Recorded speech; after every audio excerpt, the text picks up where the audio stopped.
Steve Erceg, Alexandre Pantoja, UFC 301 main event. Now, I've watched a lot of film on this fight, as I always do, for every single fight on the card. And I gotta say, I'm pretty shocked to see how many people are picking Steve Erceg to pull off the upset against Alexandre Pantoja. And not only that, they're putting their hard-earned money on the guy. At the current betting odds, I think that's a little bit crazy. He's not that big of an underdog. Now, we made it out to be this thing where it's a David Goliath thing. It's a Rocky versus Apollo Creed thing.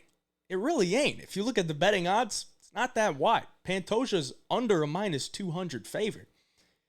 And a lot of that is due to the books getting a lot of action on Steve Erceg. Now, if you look at where the line opened, Pantoja was about minus 260, minus 280. You're getting Steve Erceg plus 200, plus 220, somewhere around there. That makes a little bit more sense. But a lot of steam has come in on Erceg, which has made me want to really dive deeper into it. And I watched a lot of tape. I found some stuff. I think I know how this fight's going to go. Ultimately, I think this fight goes the distance. I think both guys are super durable, super skilled on the ground, that this fight's going to go all 25 minutes.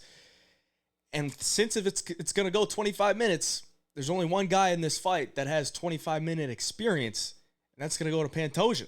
Steve Erceg, he's been booked for a 5-rounder, but in those 5-round fights, he finished them both in the first round, and they were both on the regional scene. Then you factor in, Steve Erceg's only had 3 UFC fights. And who's his best win? It's Matt Schnell.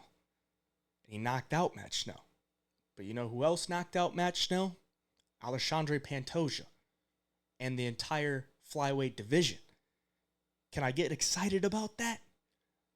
Somewhat. It was a nice little left hook KO, flat on his back, beautiful stuff, but it's Matt Schnell. And then you look at his win before that, Alessandro Costa. I liked Alessandro Costa, I really do. But he's a minus 140 favorite to a guy whose second fight in the UFC, Kevin Borjas. He's not even like a massive favorite against his opponent on the same card. The guy that he fought last is opening up the card. The early prelim opener. You go deeper into that. The win over David Dvorak. I actually bet on Steve Erceg in that fight. David Dvorak has never looked good to me. He's not good at anything. He's just kind of a middling flyweight.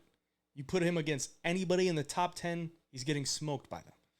And that's kind of what Steve Erceg did. Dropped the first round, almost got him out of there in round 2, and then the third round was kind of back and forth.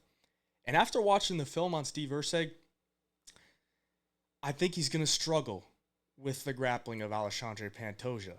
And that's really what this fight comes down to. Because Pantoja has a way of winning a lot of minutes.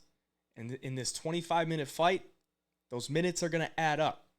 On the flip side, I think Erceg, if he wins this fight, he's going to win it by winning the moments. Whether it's landing a knockdown, whether he cuts open Pantoja with some type of elbow, with some type of knee, or even a punch. If he can do that, if he can put the damage on Alexandre Pantoja, he's going to have a good chance to win this fight. I don't believe either guy gets finished. I said before, I think this fight goes to a decision. Pantoja's going to win the minutes. Steve Erceg's going to win the moments. It just comes down to how many minutes did Pantoja win, and were the moments enough for Steve Erceg. On the feet is the biggest weakness for Pantoja in this fight, because he does not have good striking defense. He doesn't set up his shots very well. And he's just very, very sporadic, very wild. Now, it could give Erceg some problems on the feet just because he's more of a technical striker. You're getting a guy in the cannibal that's just coming at you, swinging wild hooks, looking to take you down if it fails. Could throw him off. But Steve Erceg has very good footwork. He's very composed. He can get hit. He got hit with a nice right hook from Alessandro Costa in that second round. And that was the round that he lost to Costa. But I believe Steve Erceg, being the bigger fighter, the more technical fighter, the longer fighter, he's going to have success on the feet.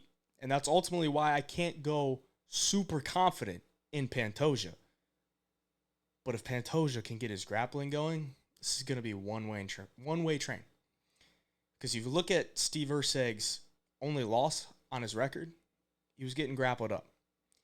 If you look at his wins, he's knocking dudes down and then submitting him. He's really not knocking anybody out clean. The only guy that he knocked out clean was Matt Schnell. And we already talked about Matt Schnell's chin. It ain't good. Is he going to knock out Pantoja clean? I wouldn't bet on it. Pantoja's never been finished. But he has been through some wars, and that is another concern of mine. Pantoja's been in so many wars. He's so hittable. I don't think he gets finished, but I do think he could get knocked down. Maybe once, maybe twice. And as we know in MMA, if you get knocked down in a round, you're probably losing. This ain't boxing, but if you get knocked down and you don't do anything very significant back to the other guy, you're probably losing that round. So if Erceg can get a knockdown or two, there's 2 rounds for him. Maybe he gets a swing round, whether he just does the more damage on the feet. He has a chance. The reason I'm shocked is everyone was saying that Steve Erceg didn't deserve this title shot. Steve Erceg, what are they doing? You know, why is Steve Erceg getting this title shot? And if you look at his Instagram, I think he's got like 20, 30,000 followers. Nobody knows this guy. No casual UFC fan knows who Steve Erceg is. So they're like, who is this guy? He shouldn't even be in there. And then all of a sudden, everyone's like, he's going to beat Pantoja, the guy that beat Brandon Moreno 3 times, the guy that's beaten Brandon Royval twice. Pantoja is one of the best in the world right now.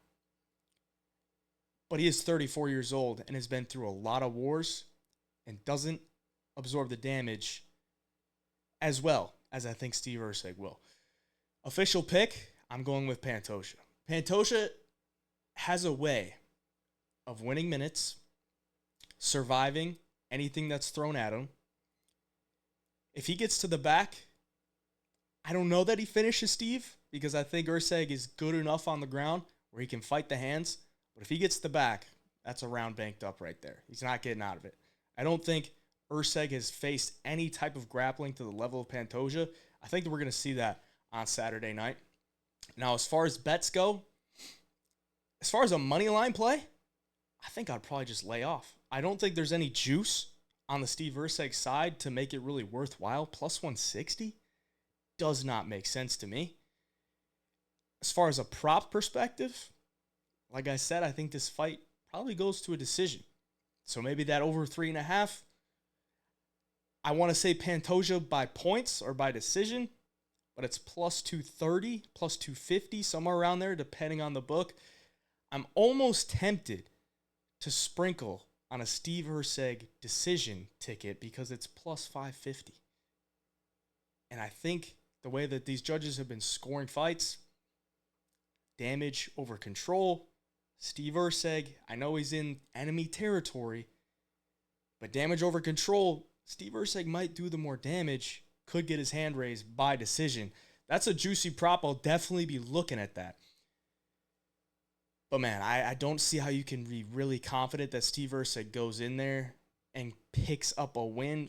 If you're thinking he goes in there and knocks out Pantoja, I think you're on crack. I think you don't know what you're talking about. He could catch him. I don't think he's knocking him out.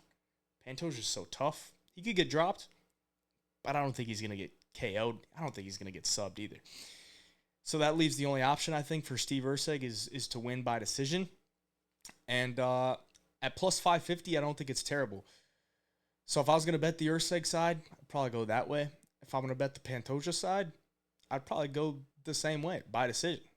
I just think both guys are super tough, and they're good in certain scenarios where they can win minutes and not get finished, or they can survive. I think they're good enough. So that's my breakdown for UFC 301 main event. Haven't posted here on YouTube in a long time. We do the Sunday service every single week where we go live here on the YouTube.